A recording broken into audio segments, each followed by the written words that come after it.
Back in September 2020, we sold our house in the UK, then moved to Normandy in France, where we bought an ancient French farmhouse with various outbuildings, including an old barn, a small cottage with 2 woodlands, and 3.5 acres of pastured land in a beautiful national park area. Follow us on our journey as Budo and I renovate the farmhouse, manage our land, and take on many projects for you to enjoy. Let the fun begin.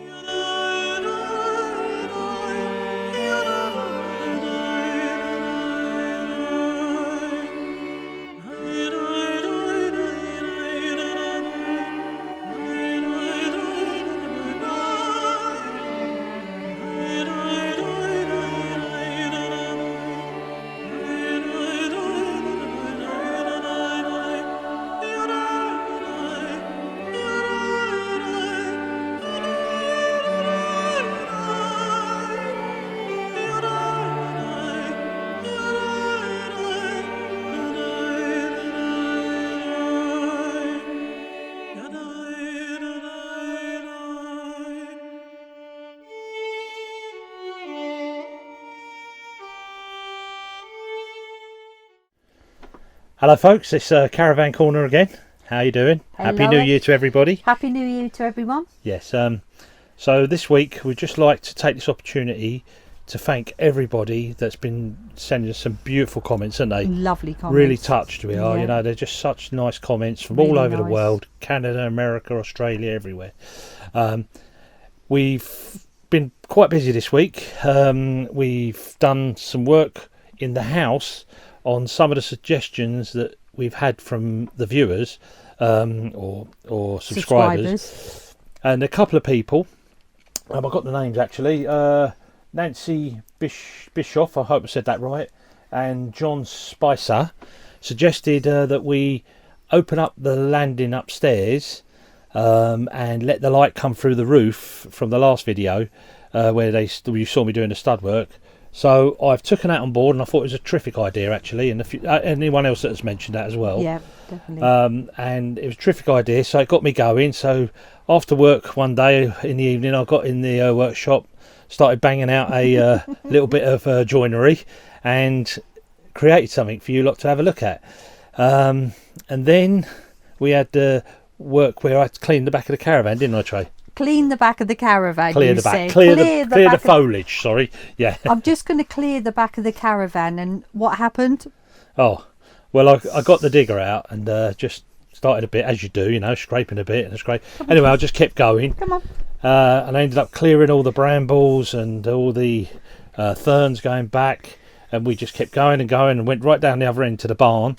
We ended up finding another quarter acre of land that was all hidden, so we got that. That was a bonus. That was a Brucey bonus, as they say, yeah. And then we moved over to the back where we did where we're going to grow for the food. Yeah, and you did all the scraping of the brambles, and also I can't think what it's called, the bracken. Bracken, yeah. Then you tilled the earth, didn't you? Tilled it over. And now we've covered it in a black plastic. So once spring comes, we'll remove the plastic, then figure out where we want our rows for growing our food, yeah. And obviously how wide it is. And we've been saving all our cardboard, haven't we? So we'll lay the cardboard down in the rows, and then we're making a compost as well, which you'll see Budo talking a little bit about that later on, yeah. And then the compost will be laid on top, and we'll sort of do that in layers. So and then basically what Tracy's saying is that it's a no the dig. system we're going for is, which we practice in England, which is the no dig system, which we'll be implementing here.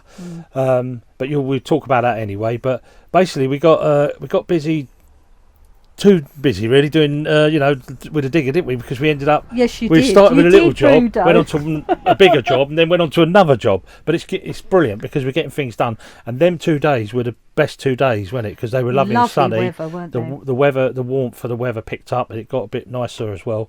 But we've got a cold weather coming now. They've forecasted really freezing cold weather, so glad we got that done. And glad I've been glad clearing outside, haven't I, moving stones and Yeah. that, and I actually moved the engine hoist. Yeah. because Budo was on the digger, and I thought, oh, it'll be all right, I'll move it. And then when I tilted it back, I was like, oh dear, this is quite heavy, so I had to keep going, didn't I? And I've trained her up well, so her muscles are getting big now, so she's getting there.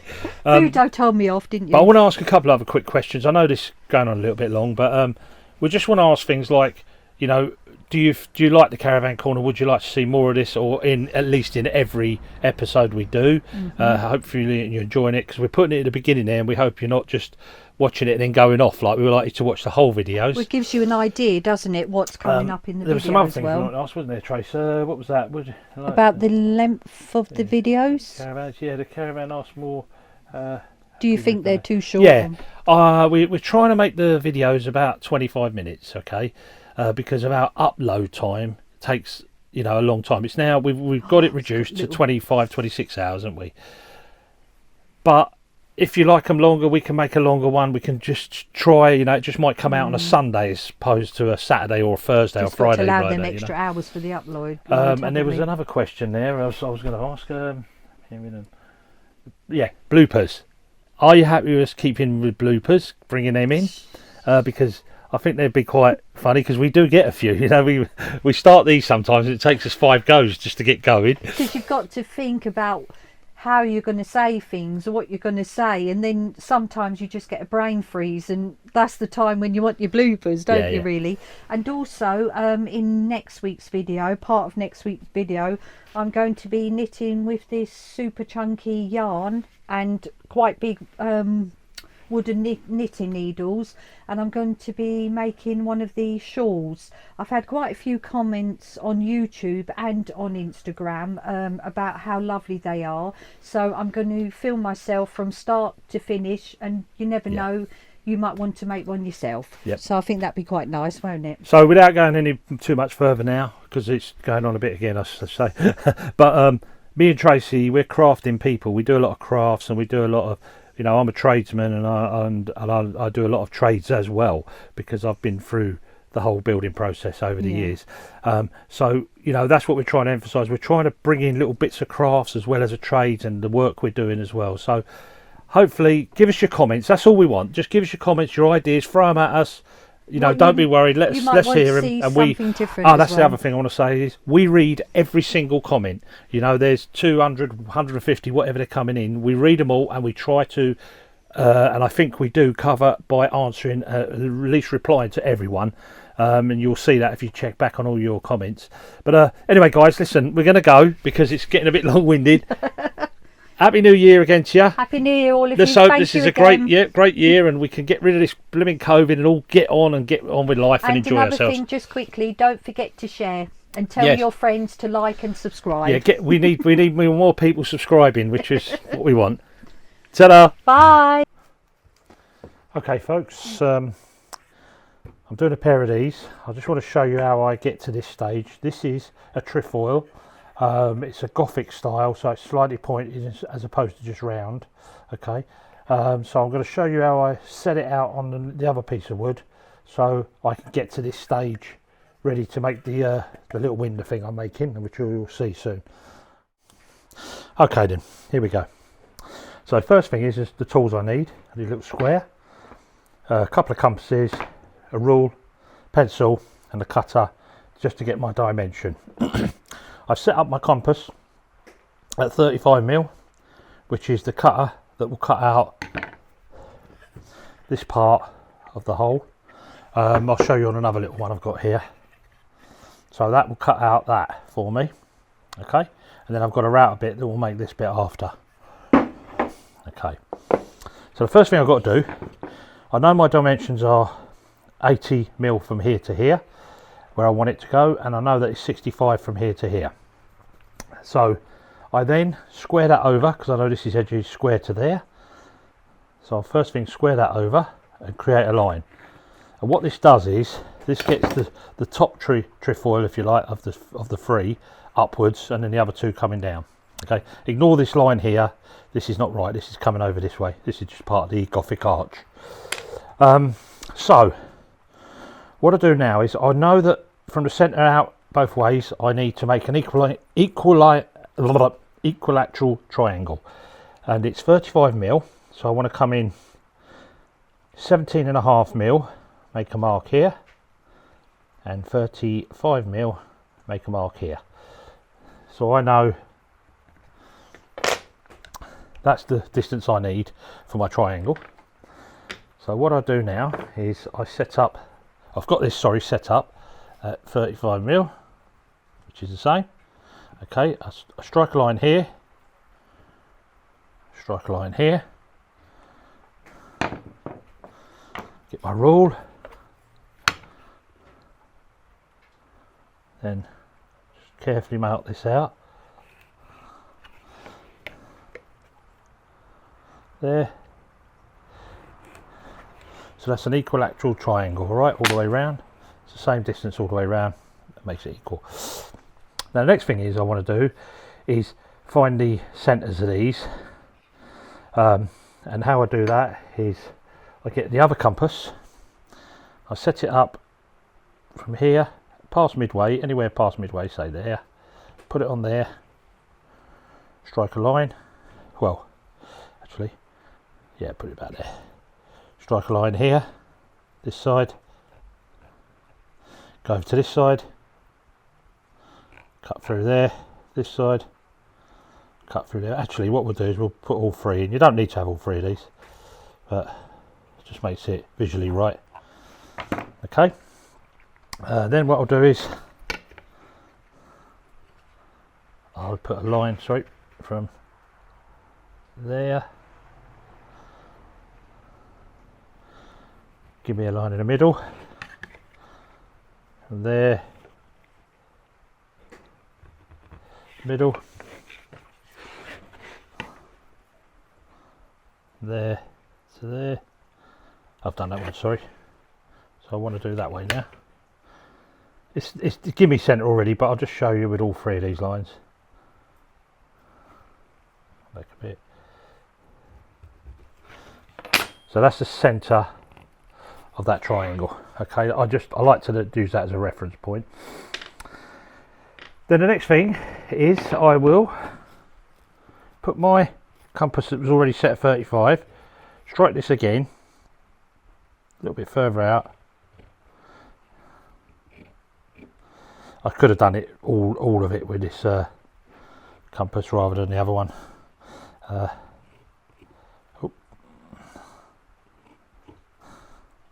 I'm going on all the points of the compass, of the triangle, sorry.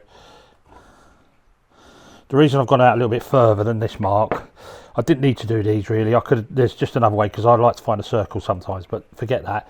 We'll go on the outside ones. Now what I do is I'll create another triangle. So I put my pen in this one here, cross there, it should bisect through the, or go straight through this line here. Create a triangle. From here to here. From here to here. So now this orientation facing me is up, coming down. Okay, so what I've done is there's the equilateral triangle. This is another triangle that's outside, which is with equal as well. But this one here now, if I strike off at this point, and I'll show you with this compass here, what I'm going to do first of all, sorry, is I'm going to just give myself a line in the centre of this triangle. Okay, so I'll go back to this again, back to there. I'll just give myself a little mark here so I can split this distance between here. I don't know if you can see that because I've got to keep covering the light over. Bring my compass up to that line. Okay, that's halfway. Just check from the other side. That's just a fraction out there. Okay, so now what I'm doing again, I'm back in orientation. I'm going to put a little line coming off of this small triangle to the top of this big triangle and stop. Okay, the other side I'm going to do the same and stop. Come over to the next point. Do that the same, off the little triangle to the big triangle. Coming off that point where I marked there, you can see it start to form in a minute. Same with this one.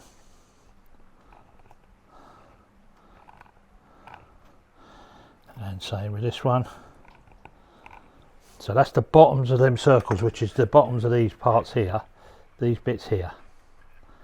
Okay. Now, rather than going, I could have gone like this. Like I could have gone all the way round and just made it into a normal trefoil, right? But what I want to do is a Gothic arch. So my springing point is here to here. So I open up my compass, drop it in there, and that's the width of that circle again, or that triangle it should be. Okay, if you can see that section over the width of the triangle, width of the circle. Then I'll shoot a line up here. Oop, that just moved then. Okay, put it on the other side. Turn it round. That point there, these are the ends of them little circles I did. Cross it over to the other side of the circle.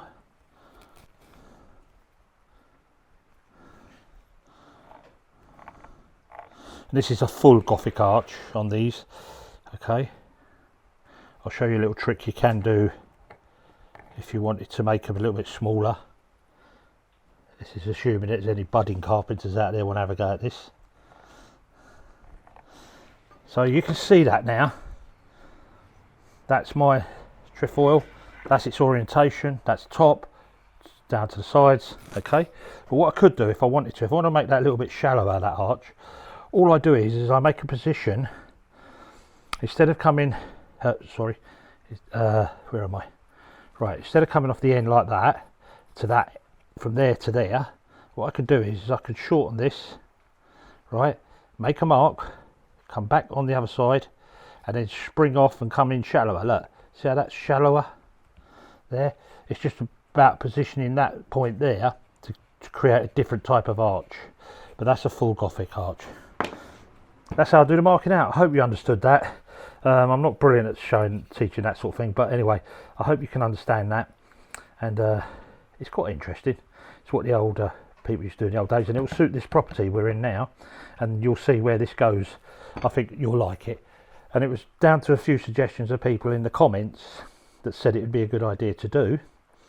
And basically it's the window space up in the loft area, which to create light for the staircase, which actually was an excellent idea by someone. There's 2 or 3 comments on it, and I thought, wow, fantastic. I'm glad you told me that.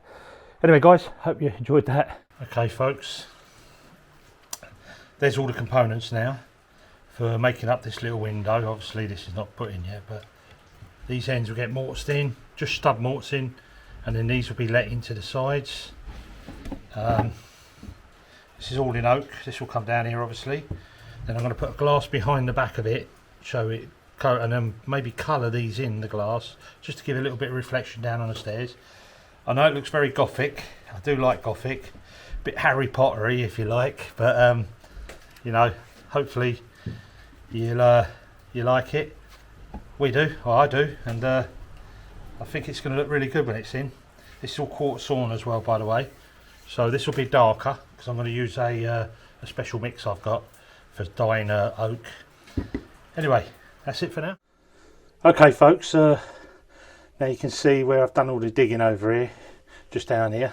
Tons of roots to be pulled out yet, but this is going to be the preparation for our little growing garden. But coming back this way and up the stairs, yesterday evening you saw me making a little window.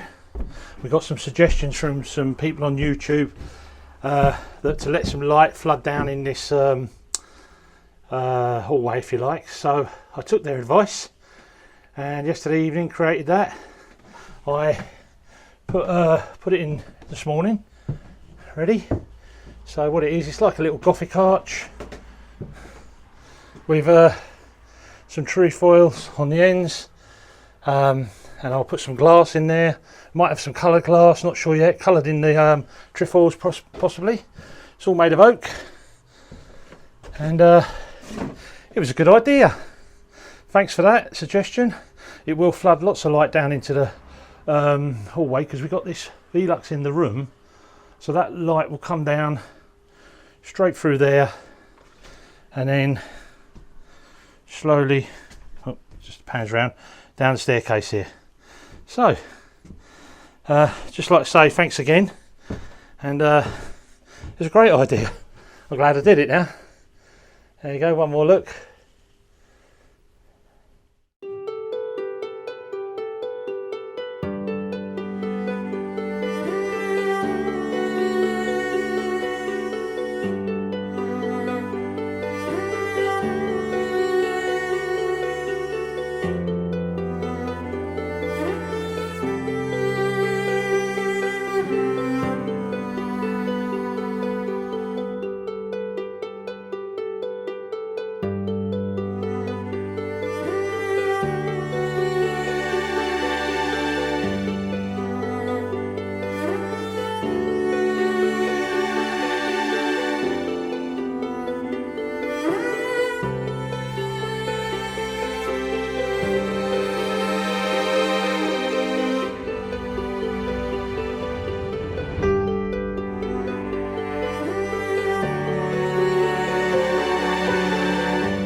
Okay, here's our caravan, and then coming to the left hand side here, this was all brambles and growth that had been here for many years, you could tell.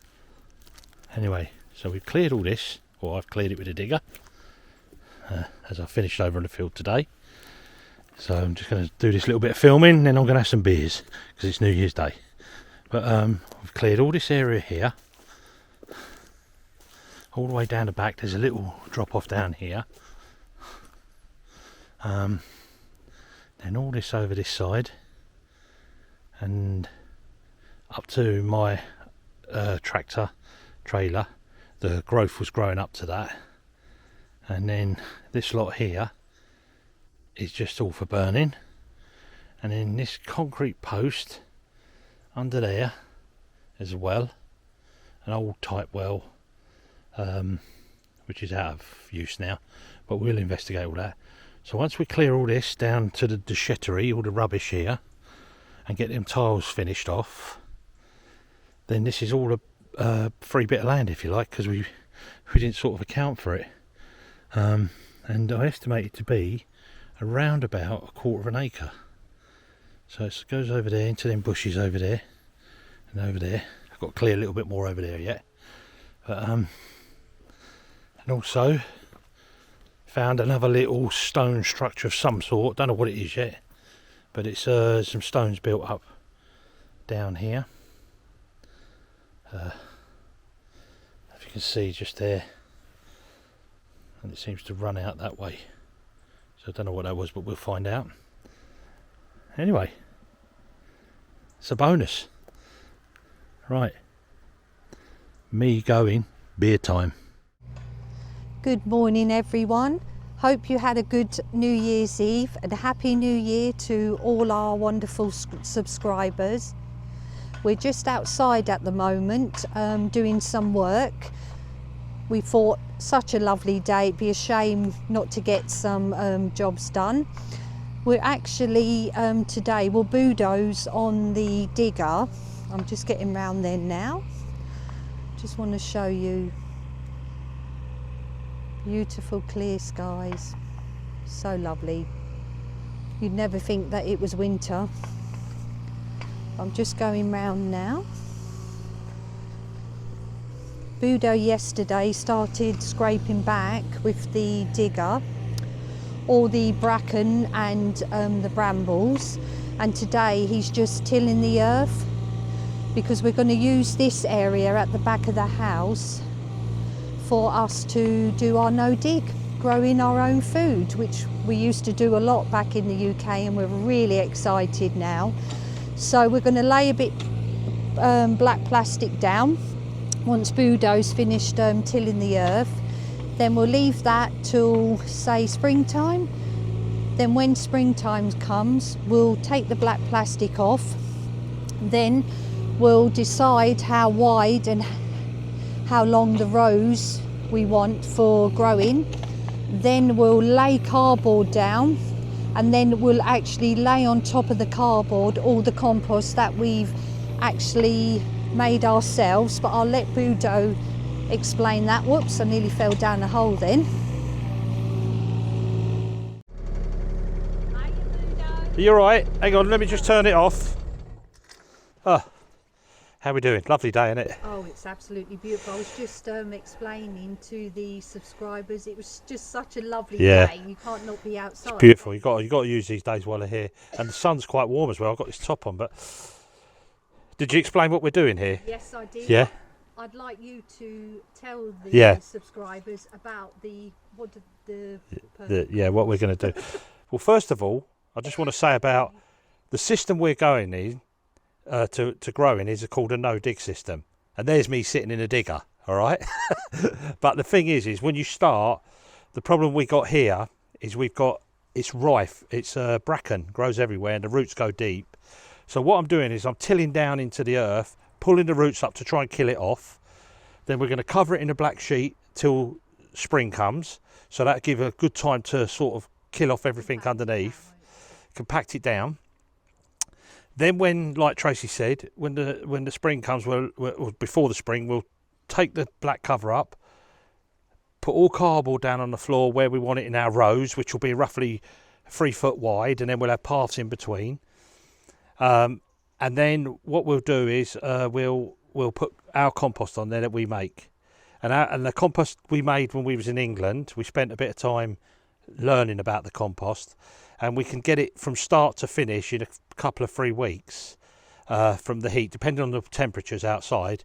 But what we do is we heat the compost up to such a hot heat, put a thermometer in it and watch it for a little while, keeping it covered from the rain and that, and then it sort of eats itself with the heat in the centre, and then we turn it over just once, so it all goes back into the centre, and then do it again.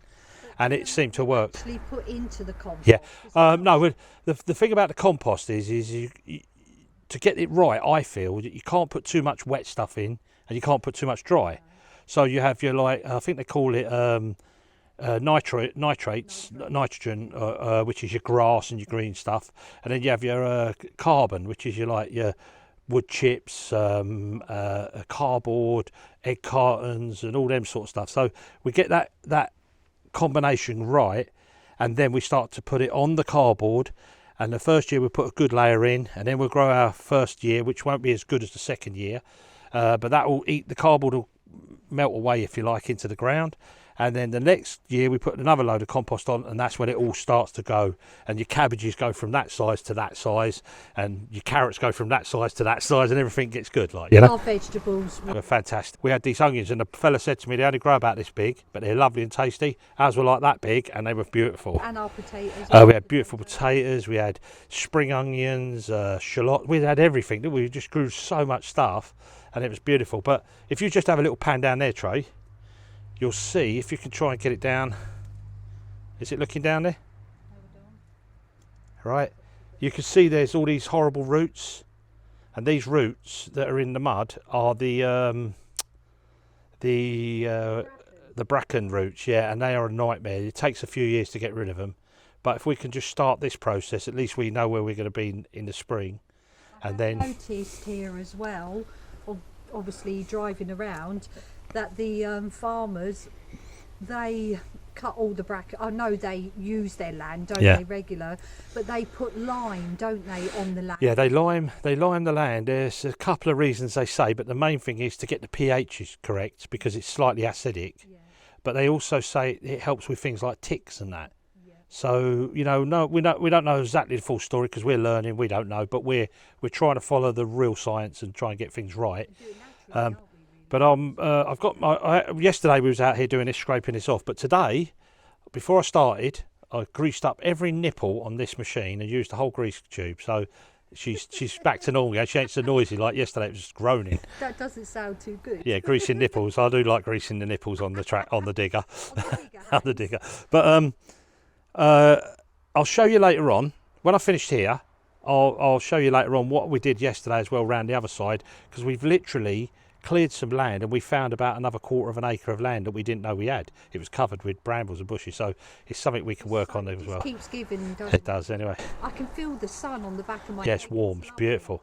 Anyway, shall we let me crack on? Disturb you any longer? Yeah, I want to get on because it's New Year's Day and I don't want to work more later than about 3 today because I want to have a couple of beers. All right, so I'll see you later all.